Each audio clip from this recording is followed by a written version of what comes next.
শুভ দুপুর বন্ধুরা, সবাই কেমন আছো? আশা করি সবাই খুব ভালো আছো, সুস্থ আছো। তো আজকে দুপুরবেলার থেকে ভিডিওটা স্টার্ট করলাম।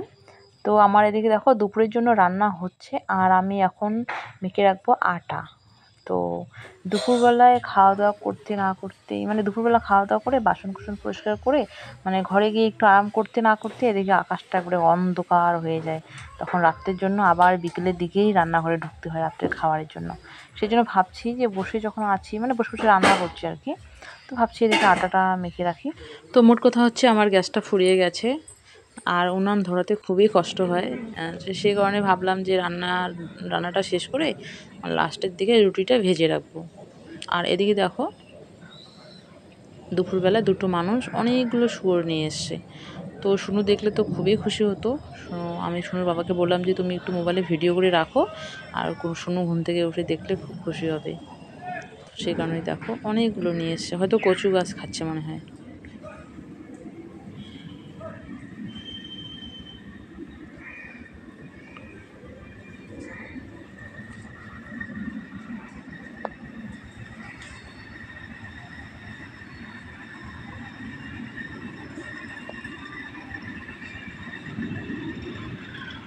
শুভ সন্ধ্যা, একেবারে সন্ধ্যাবেলায় চলে আসলাম অনেকক্ষণ পর। তো বিকেলবেলা শুনুকে ঘুম পাঠিয়েছিলাম খাওয়া দাওয়া করার পর।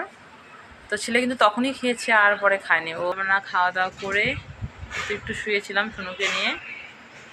তো আটা মেখে রেখেছি, তো এখন রুটি বানাবো। আর নিয়ে এসছে চিকেন, তো এখন চিকেন রান্না করবো। তো দুপুরবেলা খাওয়া দাওয়া করে শুয়েছিলাম।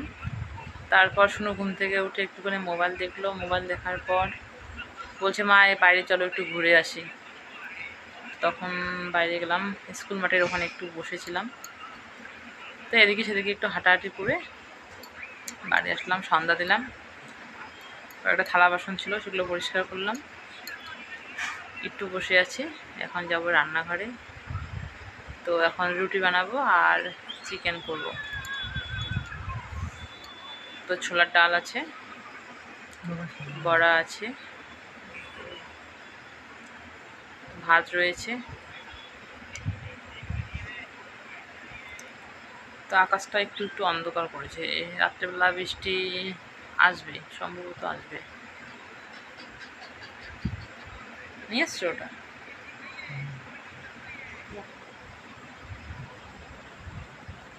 তো চলো পরে দেখা হচ্ছে। তো গ্রামের দিকে একটাই সমস্যা, আকাশ একটু খারাপ করলে কারেন্ট চলে যায়, আর কারেন্ট চলে গেলে আসতেই চায় না। তো শুনুকে আমি খাওয়াই দিলাম, ততক্ষণে তোমাদের দাদাভাই এই যে রুটিগুলো ভাজছে। কটা আছে গো? ভিতরে আরও আছে? নেই, এই কটাই হচ্ছে না। দাঁড়াও ব্যবস্থা করে দিই উনানটার। তো এই যে শুনু এখানে বসে বসে কার্টুন দেখছে, ওর খাওয়া হয়ে গেছে। তো ঘরে একা একা অন্ধকারে কি করবে, আমি বললাম এখানেই থাকো, আমরা খাওয়া দাওয়া করি। তো আজকে আর মাজা ঘষা কোনো কিছু কাজ করিনি। তো খাওয়া দাওয়া হয়ে গেছে, যখন খেতে বসে পড়েছি তখন কারেন্ট এসছে। আর খাওয়া দাওয়া করার পর আর মাজা ঘষা করার কোনো ইচ্ছে নেই।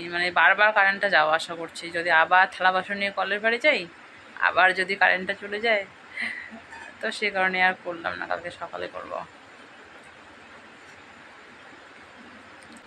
তো আমরা ফাইনালি মশারির ভিতরে ঢুকে গেছি। তো এখন ঘুমাবো, ঘুম পাচ্ছে।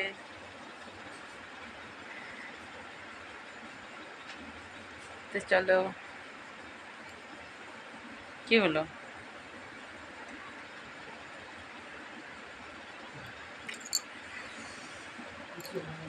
চুলটা যতই উপরে বাঁধি তা কতবার যে চুল বাঁধতে হয়।